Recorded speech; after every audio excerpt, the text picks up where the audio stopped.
अस्सलामुअलैकुम।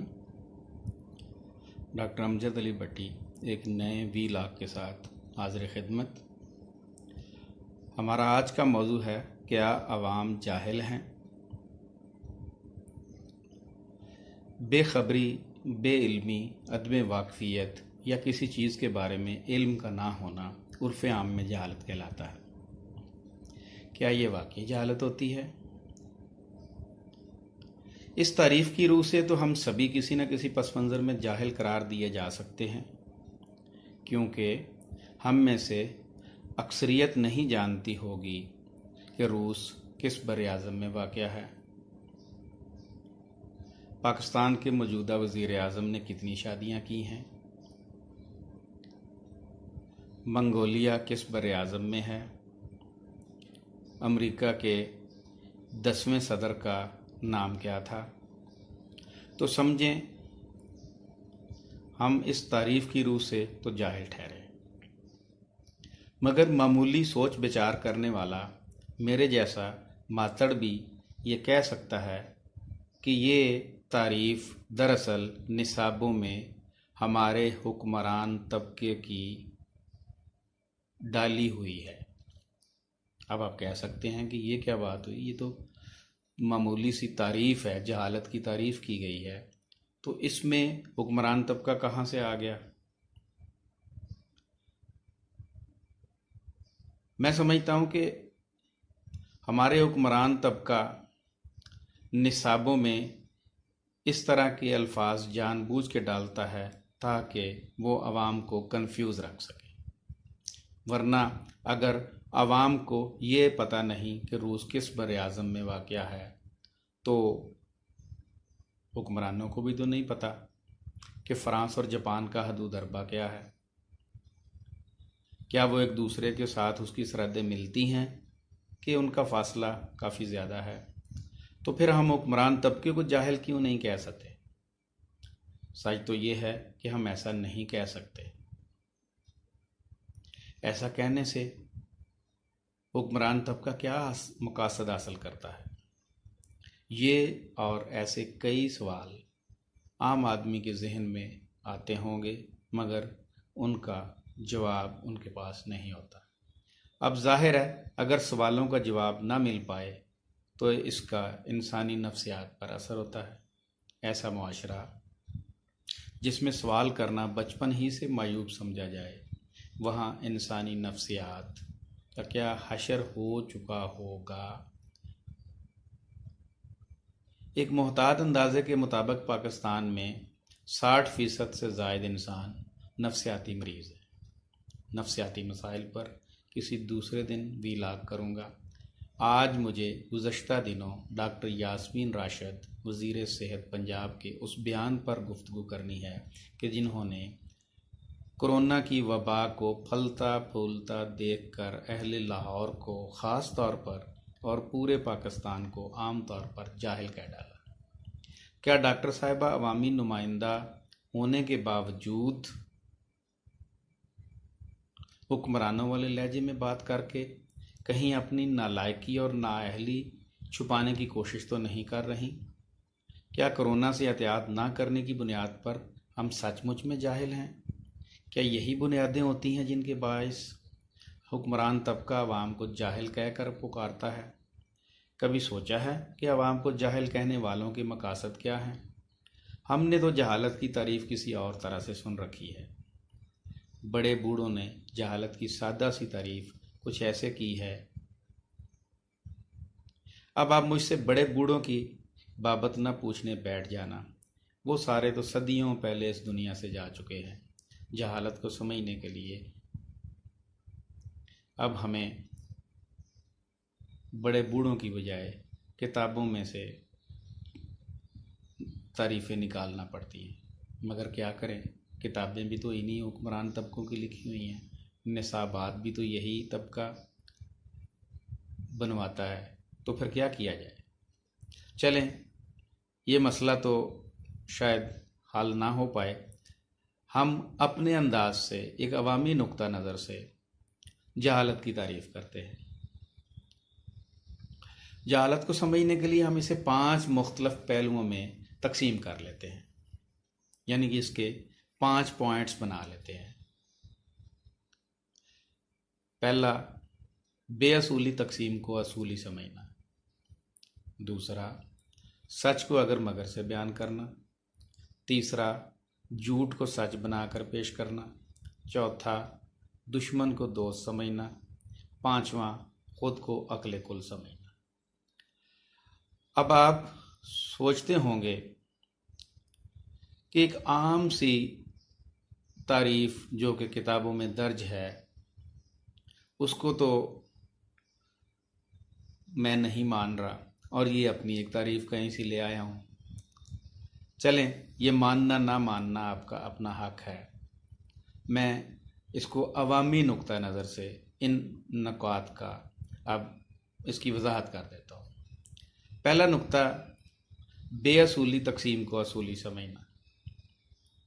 इस नुक्ते की वजाहत यूँ की जा सकती है, आजकल कोरोना का दौरा है। इस वबा ने हमारी हालत ही बदल के रख दी है। सच मानों में अगर तब्दीली आई है तो इस कोरोना की वजह से आई है।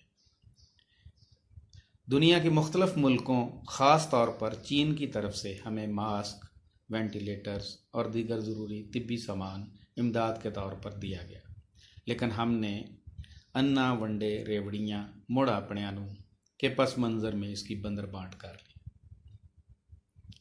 कुछ चीज़ें सोशल मीडिया पे भी आईं कि ऐसे मास्क जो इंतहाई कीमती थे, बच्चे उनसे खेलते हुए दिखाई दिए, मगर आवाम को सोशल मीडिया और सरकारी टेलीविज़न पर भाषण दिया गया कि इंतहाई बाअसूल तरीके से ये सामान सूबों में तकसीम कर दिया गया है। हालांकि जानने वाले जानते हैं कि इस सामान को ओपन मार्केट में कैसे फ़रोख्त किया गया। कुछ सामान तो हमने स्मगल भी किया, बैरून मुल्क भी भेजा और उसमें से अपना हिस्सा बकदर जुस्सा तकसीम भी किया।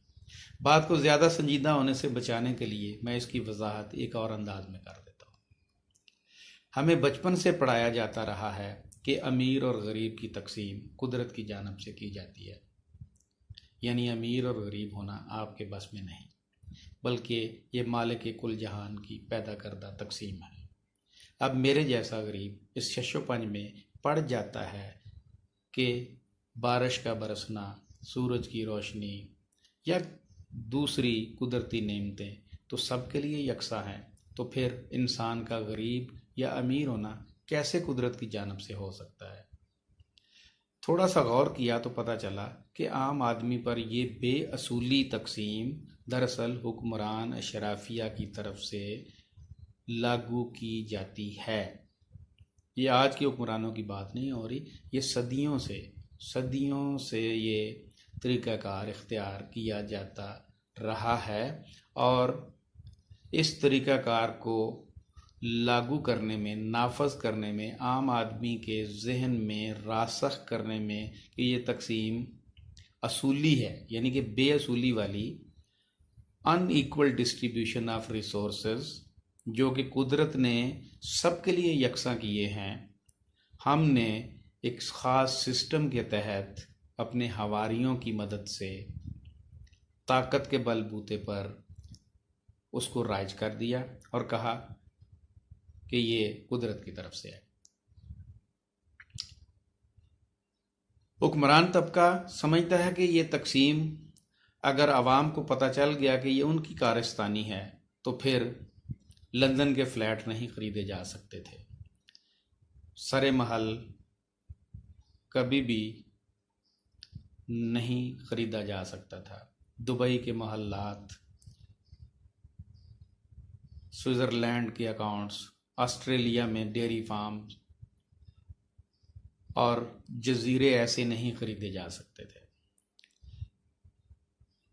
इस तकसीम के तहत तो सिलाई मशीनों से करोड़ों की जायदादें भी हलाल करार नहीं दी जा सकती थी, यानी कि इस तकसीम से, यानी कि जो नेचर ने की है, अगर ये नेचर की तरफ से ना होती, अगर ये नेचर की तरफ से होती तो फिर ये सिलाई मशीनों से दुबई की जायदादें नहीं खरीदी जा सकती थी। कुछ समझ आई? अगर अभी भी आप नहीं समझे इस नुक्ते को तो आप समझना ही नहीं चाहते। अब हम जहालत के दूसरे नुक्ते की तरफ आते हैं, यानी सच को अगर मगर से बयान करना। सच सच होता है, इसमें अगर मगर नहीं लगता। अगर सच में अगर मगर लगा दिया जाए, अगर सच में अगर मगर लगा दिया जाए तो वो सच नहीं रहता, वो कुछ और बन जाता है। इसको एक मिसाल से यूं समझ लें कि ये कहा जाए कि हज़रत कायद आज़म रहमतुल्लाह अलैह अगर 10 साल और ज़िंदा रह जाते तो वतन अज़ीज़ में दूध की नहरें और शहद के बागात लग जाने थे। अब शहद के बागात तो नहीं होते, तो फिर मैंने क्यों ऐसा कहा? ये मैंने इसलिए कहा है कि इस लूट मार वाले निज़ाम में हज़रत कायद 100 साल भी ज़िंदा रहते तो आखिर में उनकी जेब से खोटे सिक्के ही निकलने थे। तो क्या ये कहकर हमें जहालत का शिकार किया जाता है? यानी कि सच को अगर मगर से बयान करके कि अगर ये हो जाता, अगर लियाकत अली ख़ान उस वक्त रूस का दौरा कर लेता, अमेरिका की झोली में ना बैठते, तो शायद इस मुल्क के हालात कुछ और तरह के होते। हम ऐसे ही आपस में बहसें कर कर के फावे होते रहते हैं कि पहले वज़ीर आज़म लियाकत अली ख़ान का कत्ल, फील्ड मार्शल अयूब ख़ान का मार्शल्ला, बांग्लादेश का बनना, जुल्फ़कार अली भुट्टो की फांसी, ज़ियाउल हक का हवाई हादसा, बेनज़ीर का वक्त का कत्ल जैसे हादसात अगर मुल्क के अज़ीम में ना होते तो शायद आज हम इस हुकूमत की शक्ल में अज़ाब इलाही को ना भुगत रहे होते। मेरा ख़्याल है ये सारी बातें ऐसे ही हैं। ये सारा कुछ फिर भी होना था तो अज़ीज़ हम वतनों, दर्ज बाला साने हाथ फिर भी होने थे, साढ़े नाल फिर भी इंज ही होना सी। कुछ समझ आई? चलें इसको समझते रहें। मैं तीसरा नुक्ता बयान करता हूँ। तीसरा नुक्ता है झूठ को सच बनाकर पेश करना। जब से मौजूदा हुकूमत आवाम को तोहफे में मिली है, बच्चा बच्चा हाल हमारा जाने है, मगर माशी रस्तू ही नहीं जानते कि आवाम की क्या दुर्गत बन चुकी है। हालांकि वो जानते हैं मगर वो फिर भी नहीं जानते, क्योंकि जानने के लिए कोई शर्म होती है, कोई हया होता है। खैर, जज्बाती होने की ज़रूरत नहीं। आवाम समझती है कि इन साम्राज्यी एजेंटों का पैर जोड़कर झूठ को सच बनाकर पेश करना इनकी बेहिस ट्रेनिंग का हिस्सा है। तो इसलिए फिक्र न करें, आवाम सचमुच में बेहिस हो चुके हैं। अपनी लुटमार जारी रखो। जहालत का चौथा नुक्ता, दुश्मन को दोस्त समझना। आसानी के लिए हम इसे भी एक मिसाल में पेश करते हैं। हमारी हुक्मरान अशराफिया ने हमें दहाइयों से ये रासख किए हुए है, हमारे दिमागों में ये पक्का बिठा दिया है कि वो आम आदमी को दुश्मन भी उसकी मर्जी का नहीं देंगे। दुश्मन भी वही होगा अवाम का जिसको वो चाहेंगे कि ये अवाम इसको दुश्मन समझें या दोस्त समझें। इसकी मिसाल आप ऐसे ले लें कि हमें कभी निसाब में पढ़ाया जाता है कि हिंदुस्तान और इसराइल हमारे दुश्मन हैं, और जो इसको नहीं समझता उसको कहते हैं कि तुहानू की पता, आप तो जाहिल ठहरे, आप तो अनपढ़ ठहरे। यानी कि इलिटरेट होना जहालत के मुतरादफ बना देते हैं। अब पढ़ा लिखा ना होना जहालत नहीं है, किसी चीज़ का ना जानना जहालत नहीं है। ये कम इल्मी तो हो सकती है, ये आप में कोई कमी तो हो सकती है, जहालत नहीं है। लेकिन जब ये हुक्मरान तबका चाहता है कि यही हिंदुस्तान और इसराइल को अब दोस्त बना दिया जाए, तो उसके लिए फिर आप देखें मोस्ट फेवर्ड नेशन जो होती हैं, जो तजारत के हवाले से, उसकी तरफ भी हम कदम बढ़ा देते हैं। फिर हमें शादियों में भी बगैर वीज़ों के दूसरों को मदऊ कर लेते हैं। फिर हम मरी के अपने महल्लात में बिठा के गपशप भी कर लेते हैं। आवाम फिर कंफ्यूज हो जाती है, आम आदमी कंफ्यूज हो जाता है कि यार ये तो हमें पढ़ा रहे थे, ये तो हमें सिखा रहे थे कि ये हमारे दुश्मन है, यानी कि आम आदमी के दुश्मन है। तो अगर ये आम आदमी के दुश्मन है तो हुक्मरान भी तो इन्हीं में से हैं। तो अगर ये अवाम इन्हीं में से हैं तो फिर इनको भी इनका दुश्मन होना चाहिए था। लेकिन पता चला कि अवाम का हुक्मरानों से कोई ताल्लुक नहीं होता, हुक्मरान तबका कहीं और से नजूल फरमाता है। इसीलिए तो उनका जब दिल चाहता है दोस्ती कर लेते हैं और समझौता एक्सप्रेस चलना शुरू हो जाती है। क्रिकेट डिप्लोमेसी का खेल रचा लिया जाता है और जब ज़रूरत नहीं रहती तो मसला कश्मीर रुए ज़मीन पर सबसे ज़्यादा हॉट मसला बन जाता है। हनूदो यहूद और नसारा हमारे दुश्मन करार दिए जाते हैं। हालांकि इन्हीं हनूदो यहूद या नसारा के यहाँ इनके बच्चे पढ़ते हैं, हुक्मरान तबके के, इनके बैंक बैलेंसेस वहाँ हैं। यही चोरी छुपे कभी इसराइल के दौरे पे जाते हैं और हमें आके दिन रात इनको गालियाँ देते हैं। समझ नहीं आ रही। मुझे लगता है मिसालें कुछ गलत होती जा रही हैं। चलें इसको एक और नुक्ते से समझने की कोशिश करते हैं, इस पॉइंट को, कि झूठ को ये सच कैसे बनाते हैं या ये जहालत का नुक्ता क्यों है। अवाम इलेक्शन में हर 2-4 साल बाद अपने पसंदीदा उम्मीदवार को वोट इसलिए देते हैं कि उम्मीदवार उनकी नज़र में उनका दोस्त होता है।